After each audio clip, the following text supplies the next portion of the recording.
Kümevi reaksiyanın sürəti və tarazlıq bölməsindən 47 nömrəli suala baxırıq.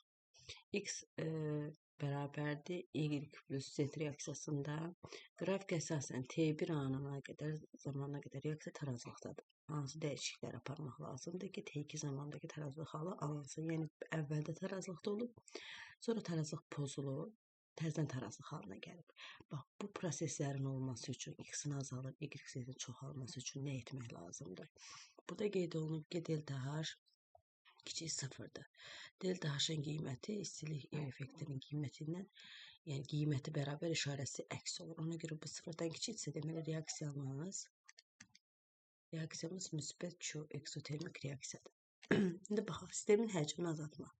Həcmi azaldanda elə həcmin azalması istiqamətində reaksiya görüləcək. Burada həcm 2-dir, burada 1 moldur. Yəni sol tərəfə yönələcək. Sol tərəfə yönəlsə, gərək Y-lə Z-in qiyməti azalsın, X-in qiyməti çoxalsın. Amma burada əksinə gedir. Deməli 1 səhvdir. Temperatur azaltmaq. Eksotermik reaksiyada temperatur azaldanda reaksiya sağa doğru yönəlmiş olacaq. Temperatur artırsaq sola doğru yönələcək. Yəni bu uyğun gəlir. Temperatur azaldanda reaksiya istiqaməti sağa yönəlir. Yəni X-in qiymətinin azalması başlanğıc maddə sərf olunmalıdır ki, bu X-i artsın və bunlar artır.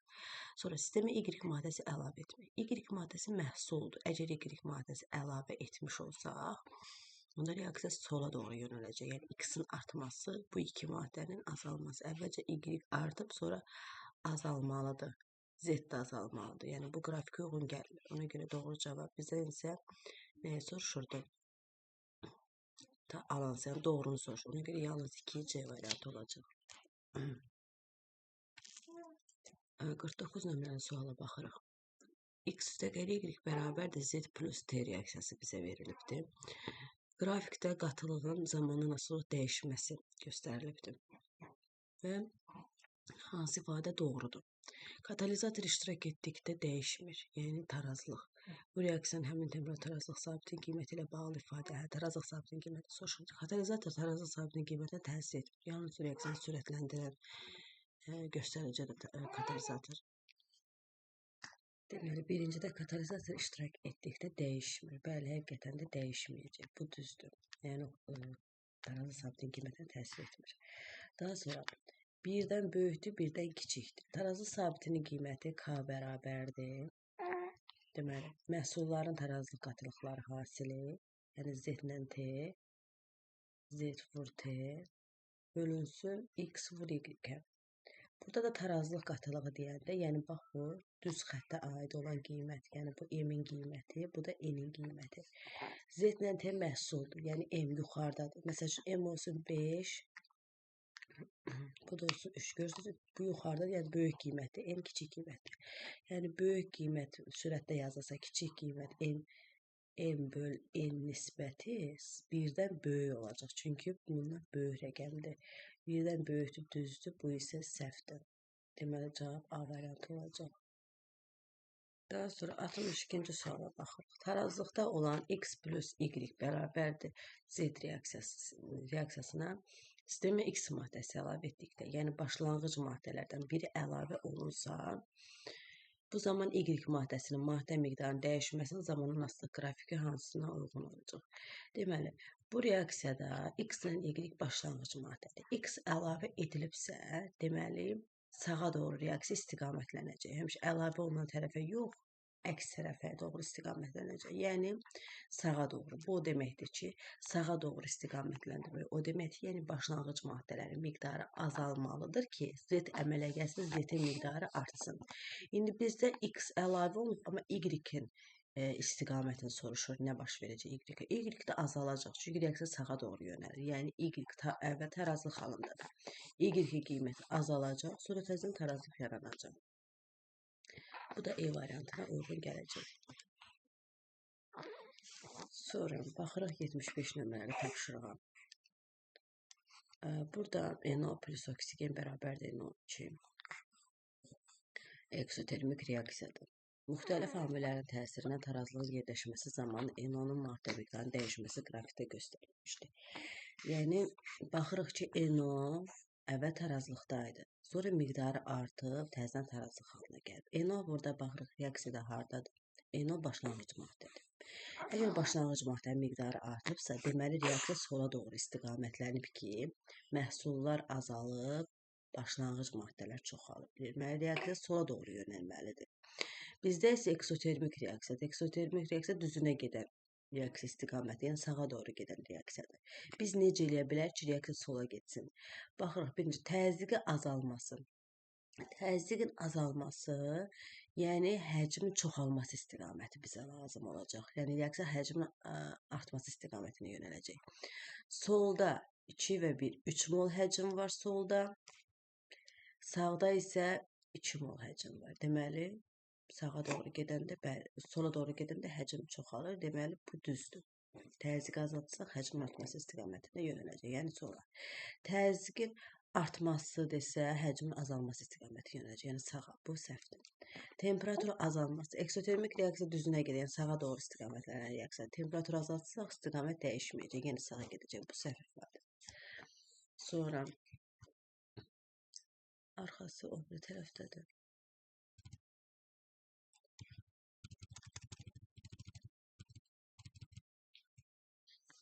Sonra deməli bizə yenə burada qeyd edirəm. Bizə lazımdır ki, sol tərəfə yönəlsin və eksotermik reaksiyadır. Deməli, temperaturu artırması. Eksotermik reaksiya düzünə gedən reaksiya temperaturu artırsaq, bəli, istiqamət dəyişəcək, sola gedəcək. Bu düzdür.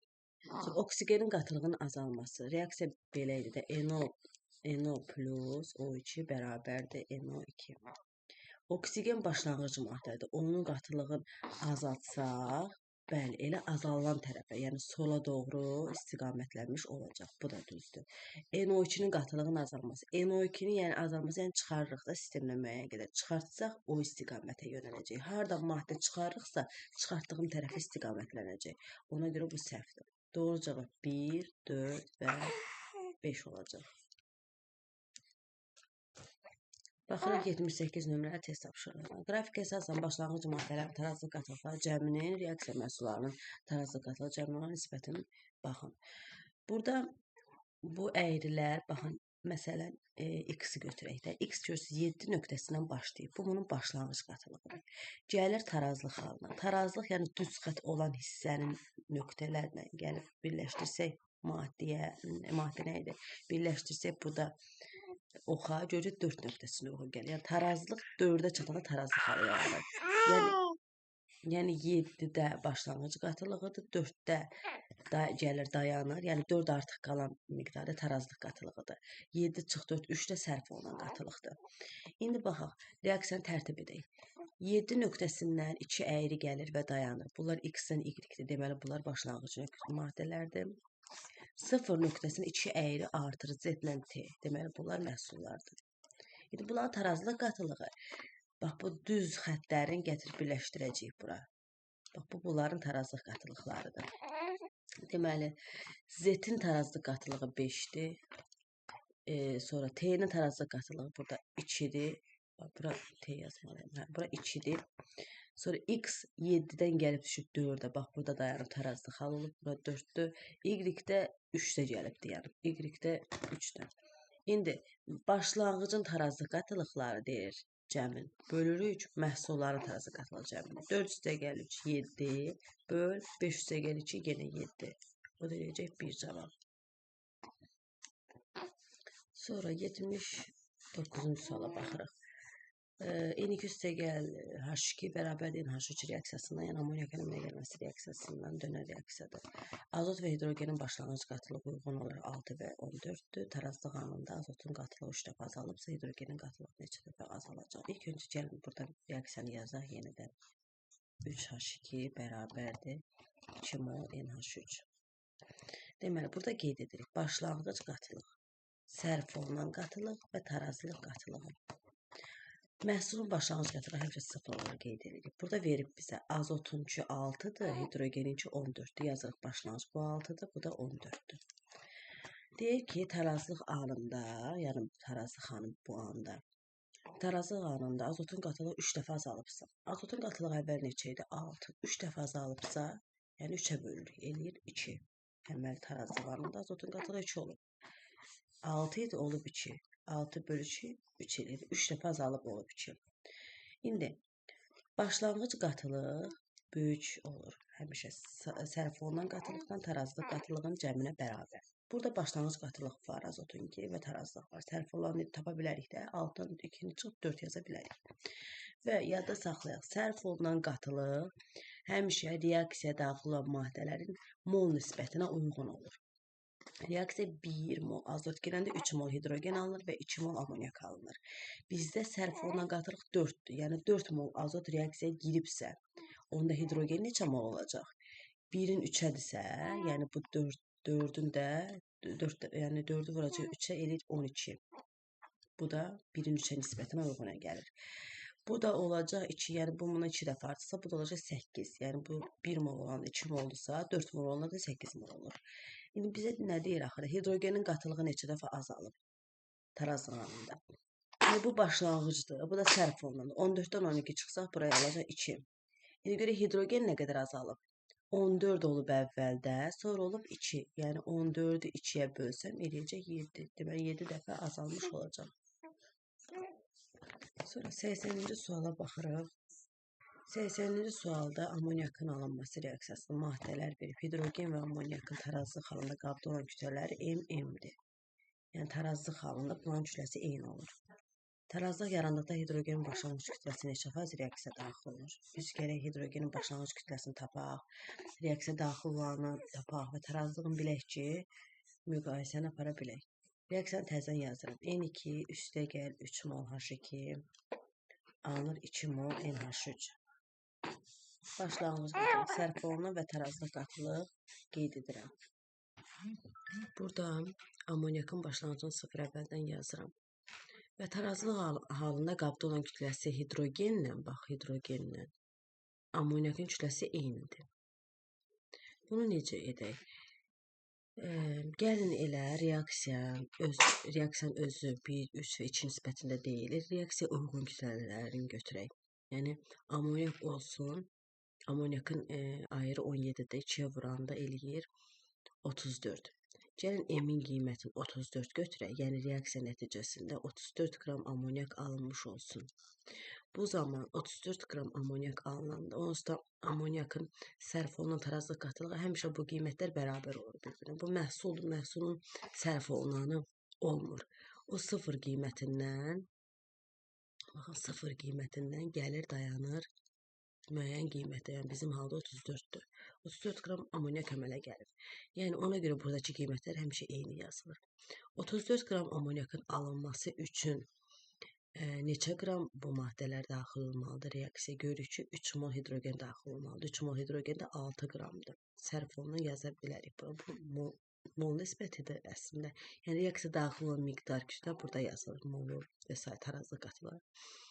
Azotdakı 1 moldur. O da 28 qram. Yəni bizə azot burada lazım deyil. Əsas bu hidrogenden amonyak üzərində məsələni həll edəcəyik. 6 qram hidrogen reaksiya deməli daxil olmalıdır ki, 34 qram amonyak alınsın. Və burada tarazlıq qatılığı bunun, yəni artıq qalanı da M-dir. Bu da M-dir, bu da deməli, bu da 34-dür. Deməli, sərf olunan tarazlığın cəmi də başlanğıcı vermir. Deməli, 34-ün üstünə 6 gələndə 40, bunun başlanğıcıdır. Biz hidrogen artıq hər bir şeyin bilirik. Başlanğıcında, sərf olunanda və artıq qalanında. Bizə deyir ki, tarazlıq yarananda, yəni bu halda, hidrogenin başlanğıc kütləsinin neçə faiz reaksiya daxil olmuşdur? Hidrogenin başlanğıcı nə qədərdir? 40. Bunun 100%-dir. Deyir, neçə faiz reaksiya daxil olub? 6 qramı daxil olub. Deməli, 6-ya da x qoyub tapacağıq. X də buradan bərabər olacaq. Bundan bu gedəcək. 60 bölü 40, o da eləyəcək 15. 15%. Cavab 15.